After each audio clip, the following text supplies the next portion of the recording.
ರಾಜ್ಯದಲ್ಲೂ ದ್ವಿಭಾಷಾ ನೀತಿ ಜಾರಿಗಾಗಿ ಒತ್ತಡ ಕೇಳಿಬರ್ತಾ ಇದೆ. ಮಹಾರೀತಿ ತ್ರಿಭಾಷಾ ಸೂತ್ರ ರದ್ದತಿಗೆ ಆಗ್ರಹ ಹೆಚ್ಚಾಗ್ತಾ ಇರುವಂಥದ್ದು ಸಾಹಿತಿಗಳು ಹೋರಾಟಗಾರರಿಂದ ಇದಕ್ಕೆ ಅಂತ ಪಟ್ಟು ಹಿಡಿಯಲಾಗಿದೆ.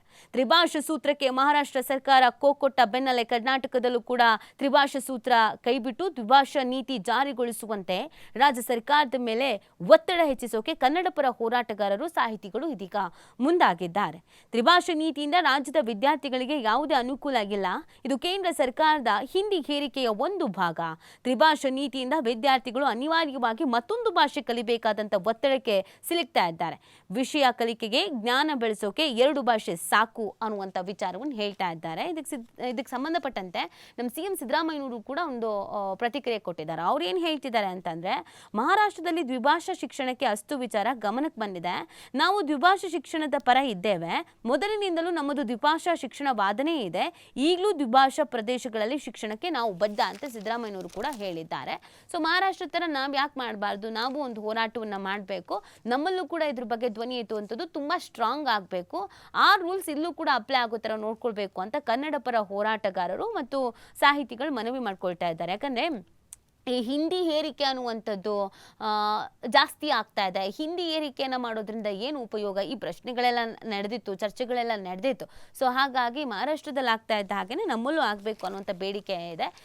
ಸಿದ್ದರಾಮಯ್ಯನವರ ವಿಚಾರದಲ್ಲಿ ನಾವು ಬರೋದಾದರೆ, ಈ ಭಾಷಾ ವಿಚಾರ, ಸಂಸ್ಕೃತಿಯ ವಿಚಾರ, ಕಲೆಯ ವಿಚಾರ, ಸಾಹಿತ್ಯದ ವಿಚಾರ ಅಂತ ಬಂದಾಗ ಸಿದ್ದರಾಮಯ್ಯನವರ ಆದ್ಯತೆ ಮತ್ತು ಸಿದ್ದರಾಮಯ್ಯನವರ ಒತ್ತು, ಸಿದ್ದರಾಮಯ್ಯನವರ ನಿಲುವು ಮತ್ತು ಒಲವು ಯಾವಾಗ್ಲೂ ಅದು ಭಾಷೆಗೆ ಸಂಬಂಧಪಟ್ಟಂಗೆ ಇರುತ್ತೆ.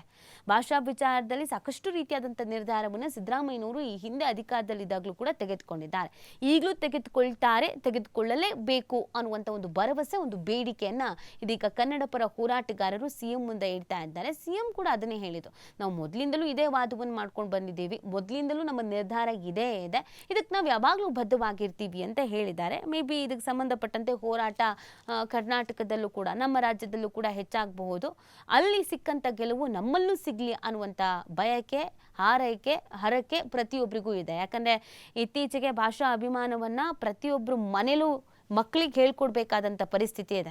ನಾವು ಕನ್ನಡದವರು, ನಾವು ಕನ್ನಡಿಗರು, ನಮ್ಮ ಮಾತೃಭಾಷೆ ಕನ್ನಡ, ಕನ್ನಡಕ್ಕೆ ಗೌರವ ಕೊಡಿಸಿ, ಕನ್ನಡ ಮಾತಾಡಿ, ಕನ್ನಡ ಬೆಳೆಸಿ, ಕನ್ನಡ ಬಳಸಿ ಅಂತ. ಯಾಕಂದರೆ ಈಗ ಇತ್ತೀಚೆಗೆ ರಾಜ್ಯದಲ್ಲೇ ಆದ ಕೆಲವೊಂದಷ್ಟು ಘಟನೆಗಳನ್ನು ನಾವು ನೋಡ್ಕೊಂಡಿದ್ದೀವಿ. ಕನ್ನಡ ಮಾತಾಡೋರ ಮೇಲೆ ಹಲ್ಲೆ ಮಾಡೋದು, ಕನ್ನಡ ಮಾತಾಡಿ ಅನ್ನೋದಕ್ಕೆ ಹಲ್ಲೆ ಮಾಡೋದು, ಕನ್ನಡದಲ್ಲಿ ಹೇಳಿ ಅಂತ ಕೇಳಿದ್ರೆ ಹಲ್ಲೆ ಮಾಡೋದು, ಇದೆಲ್ಲ ಜಾಸ್ತಿ ಆಗಿರಬೇಕಾದ್ರೆ ನಮ್ಮ ಭಾಷೆಯ ಬಗ್ಗೆ ಒಲವು ಮತ್ತು ನಿಲುವನ್ನು ನಾವು ಗಟ್ಟಿ ಮಾಡ್ಕೊಳ್ಬೇಕಾಗತ್ತೆ.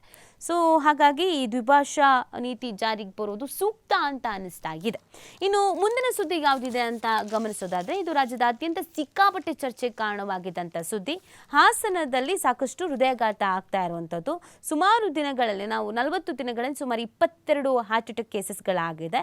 ಇದಕ್ಕೆ ಕಾರಣವನ್ನು ತಿಳಿಯುವುದಕ್ಕೆ ತಜ್ಞರ ಸಮಿತಿಯನ್ನು ರಚನೆ ಮಾಡಲಾಗಿದೆ. ನಿನ್ನೆ ಒಂದೇ ದಿನ ಸುಮಾರು 3ಕ್ಕೂ ಹೆಚ್ಚು ಮಂದಿ ಸಾವನ್ನಪ್ಪಿರುವಂಥದ್ದು ಹಲವು ಪ್ರಶ್ನೆಗಳಿಗೆ ಕಾರಣವಾಗಿದೆ. ಸರ್ಕಾರ ಇದನ್ನು ಸೀರಿಯಸ್ ಆಗಿ ತೆಗೆದುಕೊಂಡಿರುವಂಥ ಹಿನ್ನೆಲೆಯಲ್ಲಿ ಒಂದು ಸಮಿತಿಯನ್ನು ರಚನೆ ಮಾಡಿ, ಯಾಕೆ ಈ ಥರ ಹಾಸನದಲ್ಲೇ ಡೆತ್ ಜಾಸ್ತಿ ಆಗ್ತದೆ, ಹೃದಯಾಘಾತ ಜಾಸ್ತಿ ಆಗ್ತದೆ, ಅದ್ರ ಬಗ್ಗೆ ನಮ್ಗೆ ವರದಿ ಕೊಡಿ ಅಂತ ಹೇಳಿದ್ದಾರೆ.